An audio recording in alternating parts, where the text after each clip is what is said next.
ఇప్పుడే 'Bhairavam' premiere show చూసేసొచ్చినా. Cinema యావరేజ్‌గుంది.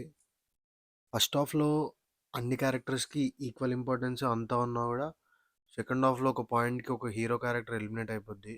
దాని తర్వాత ఇంకో హీరో క్యారెక్టర్ చాలా నెగెటివ్‌గా మారిపోద్ది.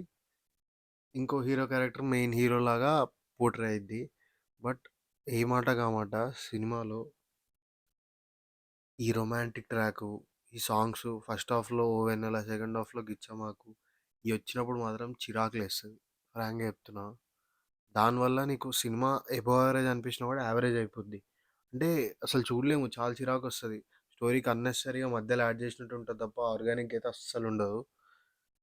'నారా రోహిత్' గారి క్యారెక్టర్ గుడ్ అంతే. ఆయనకి ఉన్న దాంట్లో బానే పెర్ఫార్మ్ చేసిండు. 'మంచు మనోజ్' గారికి చాలా అంటే లైక్ పాజిటివ్ ఉంటది. లాస్ట్‌లో చాలా నెగెటివ్ అయిపోద్ది ఆ క్యారెక్టర్. కానీ చాలా ఎమోషన్స్ ఉన్నాయి. అవన్నీ ఆయన పోర్ట్రే చేశారు. 'వెల్లంకొండ సాయి శ్రీనివాస్' గారికి లైక్ ఆయన యాక్షన్ పార్ట్ ఎక్కువుంది ఆయనకి. లైక్ ఆయనని యాక్షన్ హీరో ఇమేజ్ బిల్డ్ చేసుకోవడానికి ఇది వన్ మోర్ స్టెప్ లాగా అనిపించింది మూవీ. బట్ నాకైతే అది రెగ్యులర్‌గానే అనిపించింది యాక్షను. ఏం ఎమోషనల్ కనెక్ట్ లేనప్పుడు ఒక నలుగురు, ఐదుగురు కొట్టుకుంటే ఎట్లుంటదో అట్లే అనిపించింది తప్ప నాకది హానెస్ట్‌గా చెప్పాలంటే అంత ఎక్కలేదు. బట్ సెకండ్ హాఫ్‌లో ఆయనకే చాలా యాక్షన్ సీక్వెన్స్‌లుంటాయి. అంతా ఓకే. ఓకే. చూడొచ్చు అంతే గాని నెక్స్ట్ లెవెల్ అయితే కాదు. ఇంకా సినిమా అక్కడే డౌన్ అయిపోయింది మెయిన్‌గా. కొంచెం పెర్ఫార్మ్ జేయడానికి ఆయనకు కొంచెం స్కోప్ ఉండే. ఉన్నంతలో చేశారు బానే. బట్ 'మంచు మనోజ్‌కి' కొంచెం స్కోప్ ఎక్కువుండే పెర్ఫార్మ్ జేయడానికి. ఆయన క్యారెక్టర్ గుడ్ ఉంటది.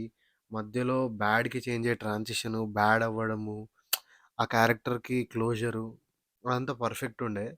'బెల్లంకొండ సాయి శ్రీనివాస్' గారిది మొత్తం ఇంకా లైక్ ఈయన హీరో అన్న రేంజ్‌లో పోర్ట్రే అయితది సెకండ్ హాఫ్‌లో. బట్ మనకది చూసేటప్పుడు ఓకే అనిపిస్తది తప్ప, మనకి ఆ ఫీల్ రాదు. అదెందుకో క్యారీ అవ్వలేదనిపిచ్చింది.